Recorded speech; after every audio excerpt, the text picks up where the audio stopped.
I guarantee can't. he paid for it. I can't. I guarantee it. Calm down. Calm down, brother. Come to the fight. Come to the fight. I could have stopped him. It's me. Because I ain't pick it up when I supposed to pick it up. I think I was boxing too much in the beginning. When I felt like he was slow, it was just already late down the line. I didn't want to get caught while my eyes was burning. Gervonta Davis has found his voice again after weeks of silence following a poor performance against Lamont Roach. This is what 3 weeks of training can do. As he promised, he went back to the gym after the fight, taking only the first week to rest and recover. Now, he's likely getting back into rhythm and has called out Lamont Roach, promising a completely different outcome this time. It's going to be a death sentence, guy. All this talk has to stop, Gervonta tweeted on X. I see the smile on your face. What was going on in the ring? What was being said, man? He was like, if I hit him with a little jab or whatever the case, oh, that ain't nothing. Or if he hit me, or if I block a shot, I was like, oh, too slow. Or, you know what I'm saying, stuff like that. Like, I'm like, it's okay. Steve, what was he saying to the referee? Oh, when I said to Steve? No, what was he saying? He was talking to the ref the whole time, too, yeah. Oh, so, all right, so one time, when I hit him on the break. Look, fool, hey, fool, this me and you, fool. This me and you, fool. Tank. This me and you, fool. Don't worry about them. They might get you. They gonna trick you off your spot. And what's one common thing about a Gervonta Davis tweet, especially when it's an insult or a shot at someone? He always deletes it quickly. That's exactly what he did after saying his rematch with Lamont Roach would be a death sentence for the Washington, D.C. native. Maybe the World Boxing Association was referring to all the trash talk when they mentioned talk, because Lamont Roach has been trolling Davis on every platform he can. Since his victory, the Reaper Roach has been more active on X, giving tons of interviews about the fight. One person who's not happy about this? Gervonta Davis. Things are getting more intense and heated before their rematch, maybe even worse than before the first. Stop. Y'all know what's going on. Y'all know how I'm coming. Y'all know how I'm coming. So stop it. Stop it. Y'all gonna make it hard for him. That's what y'all gonna do. Y'all gonna make it hard for him. Days ago, Unbiased Box 2 shared a post on X featuring an interview with WBA super featherweight champion Lamont Roach Jr. on Nightcap alongside Shannon Sharp and Chad Johnson. During the discussion about his controversial draw with Gervonta Davis, Roach was asked if the referee's failure to call it out in round 9 affected his strategy in the later rounds. Without hesitation, he replied, "I must say no." Why? He explained that Gervonta Davis taking a knee wasn't a setback for him. In fact, it was a confidence boost. To Roach, it proved that his game plan... Underdog before, obviously not a huge underdog, but when you go back to the Jamel fight, world title fight, I was an underdog. When you go back to the Hector fight, I was an underdog. Very disrespectful underdog, honestly. So now when we get here to the Tank fight, it's just like, all right, here we go again. I feel like when my back is against the wall or against the ropes, it's like... The fact that Gervonta Davis took a knee was a huge confidence boost because it proved their strategy was working, Roach explained. The key? Their history. Roach had already faced Davis twice in their amateur days, giving him an advantage. After landing a sharp 3-punch combination, with one shot landing clean on Davis's eye, Roach knew he had struck gold. That's why he immediately turned to the referee shouting, "Keep counting! He's tripping! That's a knockdown!" Seeing the undefeated fighter, 30-0, 28 KOs, drop to a knee, Roach expected referee Steve Willis to follow protocol and start the mandatory 10 count.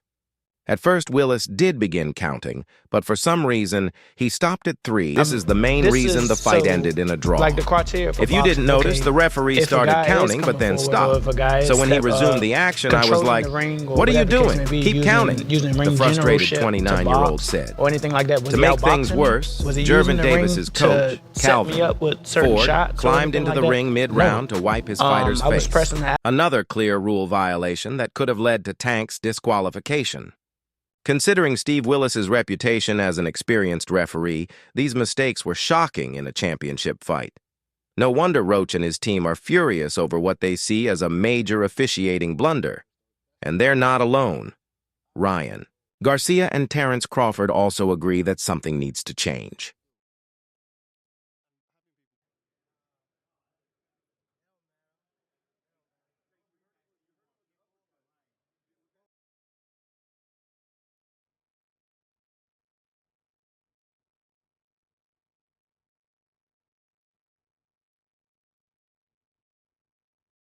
That, but I said it all along. Tank ain't never been into a ring with a full package fighter like Lamont, and he was gonna have to think a little bit more than he thinked in the past. And yeah, we was right there. We want to see what his full arsenal is. We told him to bring his tool bag because we was bringing ours, so he had the opportunity to capitalize on some of the things we done, and we had to capitalize on his. But yeah, that was part of it. The biggest mystery that still needs more attention is this: what was going on with Davis? It was shocking to see the 30-year-old Baltimore native struggle against a massive underdog after dominating the sport for so long. But that wasn't even the most surprising part. Roach looked like the bigger fighter after moving up to lightweight and used the confidence and experience he gained from growing up in the same boxing circles as Davis to put on the best performance. What you talking about? He like, they ain't gonna give it to you. I said, oh, is that right? So, you know, that's how boxing works. Especially when he was trying to find certain shots. It's like we were doing a lot of talking back and forth. So about that next, yeah. It's like I know that he was trying to steal. I know that he was trying to steal because I was establishing the real estate.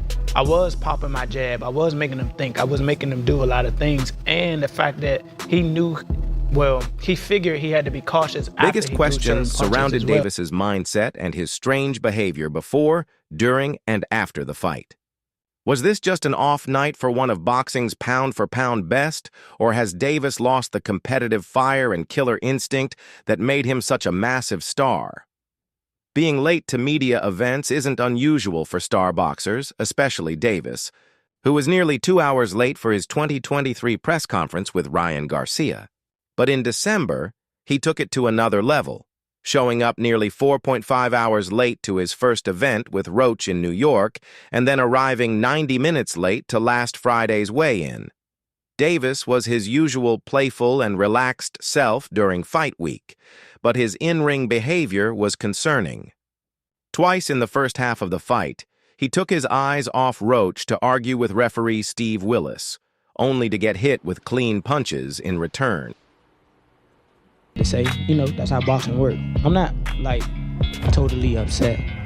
I figured with a superstar, you won't get too... Prime video cameras also captured Davis yelling over his trainer, Calvin Ford, in the corner between rounds, shouting, "Listen to me!" Then there was the uncalled knockdown in round 9. After Roach landed a series of jabs, Davis started blinking his left eye aggressively before turning his back to the action and taking a knee. He quickly got up and ran to his corner, where Ford used a towel to wipe his eye, something that could have led to disqualification under the rules. Referee Steve Willis briefly started the mandatory 8 count but stopped at 3, gave Davis a warning, and allowed the fight to continue. With my skill set, with my ability to punch with a guy, I don't even know if he's, because I know he's been in there with punchers that technically punch harder than me, or from what we saw. You don't leave him alone. He never been in with a guy who he hits and he leaves him alone. And he doesn't leave him alone. Yeah. Why not? What you talking about? He like, they ain't gonna give it to you. I said, oh, is that right? So. Why are y'all booing like I'm making this up? These are real facts. Come on, man. Look at my hair. I just got it done. But it's all cool, man. You know how they... Who has a mandatory rematch clause in his contract and expressed interest in it on social media, seemed a bit more humble at the post-fight press conference. However, his comments also revealed a lack of awareness about the rules. Nobody likes a draw from a guy who gets knockouts and things like that, but it's cool, Davis said. I feel like if we fight again, I could do more. I should have done more. I was lost and lost track of the rounds. That's why we need ring girls. I didn't know what round it was. As soon as I heard that 114, I was just like, damn, all right, it's over with it. So, yeah, man, it's just crazy. I ain't gonna lie. It's okay. We gonna run it back. While my eyes were burning, you can get knocked out like that, so I'd rather take a knee. But I didn't know you could get disqualified for getting mid-round assistance from my corner. When Willis started counting, I was like, what the hell? But it's cool. During a TV interview with Colin McGuigan, the Golden Boy pointed out referee Steve Willis's mistake in the 9th round. After taking a punch from Roach near the eye, Davis turned away and went down on one knee, an action that should have been ruled a knockdown and cost him. Your hair done 2 days before the fight? Yeah. I ran water over it today, but I must ain't do it enough. Can you describe what the feeling was like in the ring? And was it to get the towel out? Who the commission or the referee is. In fact, I was surprised that the referee allowed that to happen because he's a professional with experience, said the 52-year-old former boxer. Steve Willis has officiated several fights for Golden Boy Promotions, so Oscar De La Hoya was surprised by his performance. However, what impressed him even more was Lamont Roach's performance, as he managed to put Gervonta Davis in serious trouble. I just feel that Roach did extremely well against Gervonta Davis.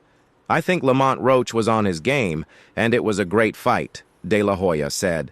Was I would interview the renowned... This is my opinion. Sure. It was a great fight. It was a close fight. Depending on what they do with that decision of taking the knee, depending if the commission reverses the decision, or I think a draw was meant to be. So I like the draw. Do you like the... When I hit him on the break, he was like, get out of there. He said, stop holding. As soon as he said stop holding, I punched him. So he's like, how you gonna tell me to stop holding and let him punch me or something like that? Steve said, fight out of the clinch. That's what we were gonna do. He came in the back and was like, I'm gonna let you fight out, especially if one arm is loose or whatever the case may be, as long as you're not holding and hitting. So when he did say, he said, suggested get out that the of there. referee wasn't good enough, and even hinted that he might have been bribed, saying he wouldn't have done the same for Roach. Bad refs. We need better refs, more educated refs, trained refs, whatever you want to call them. I'm not going to say honest because I don't know if honesty was the issue. I don't know. But we definitely need better refs who can make the right call and have the courage to do it. I don't think that ref would have let Roach get away with what he let Tank Davis get away with. Why? Tank's a star. All of that comes with him.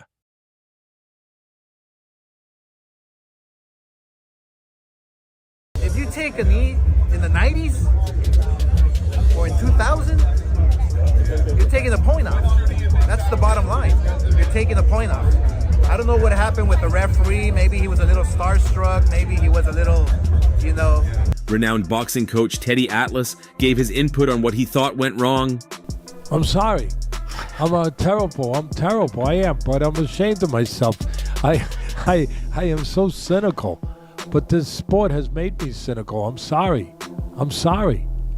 I think he set a record for the most fans ever at Barclays Center. Tell me if I'm right or wrong, but I believe they hit a new attendance record. Maybe a gate record, too. They've had concerts, fights, and basketball games there, and this did big numbers. He's a star. He brings people, has a big fan base, and delivers solid pay-per-view numbers. I don't know the numbers for this one, but he's one of those guys who consistently brings in good pay-per-view figures. What are they going to do? I mean, it happens too often. It's happened too often. I don't know. We need a national commission. That's the only thing I can think of, but we're not getting one. A referee allows him to take a knee, which isn't even a rule in boxing, and lets him get away with it without making it a 10-8 round when it should have been. That's a problem. He got hit with a jab just before that. I'm not trying to go after Tank Davis. People already say I defend him too much or hype him up, and he is great. He's a tremendous, complete fighter, a puncher inside and outside, patient, defensively, responsible, with fast hands. He puts punches together, goes to the body, can counterpunch, set traps, all of that. But to put a bow on this one, Bud, we talked about the controversial part, but I want to finish with... He was wrong here. He got away with it because the sport let him. The problem isn't with the fighters. It's with the people running the sport. We see this happen again and again. A referee can't just ignore something that's not in the rule book. Tank gets hit with a jab, and a second or two later, he takes a knee. Guess what? Sorry, but that's a knockdown. If your knee touches the canvas after getting hit, it's a knockdown. This isn't football. There are no fair catches here. You know what I mean? If it were football, it'd be a touchback for taking a knee in certain situations. But this is boxing, and there are rules for a reason. Even Terence Crawford, one of the best pound for... Great part. That was high-level boxing. That was two guys at the highest level showing their skills. For pound fighters, top three with Inoue and Usyk, came out and said, "I didn't know that was a rule. I guess I was sleeping when they passed that one." I'll add, he didn't say this, but maybe he was out doing road work or something. He must have been busy when that rule, which isn't a rule, got added. Like I said earlier, this isn't the Indianapolis 500. You can't just go into pit row because your oil needs changing, your tires need swapping, or grease needs wiping from your eye. There's no pit row in boxing. Fighters hit opponents who are turning away or walking off. The referee doesn't stop it unless the bell rings or he steps in. So as long as the fight is on, you have the right to throw punches. Roach had that right. He was a gentleman, a sportsman. I give him credit for that. But when Tank turned away, Roach could have hit him with a left hook or maybe a straight left, since he's a southpaw. Whatever the punch, it was his right to pursue and throw. Maybe... And then all of a sudden you're in front of him, boop! You're the invisible man. You're on the... That's sweet science too, yes. And it's easier to see. It grabs your attention. Oh, wow, look at that guy. He's on the outside.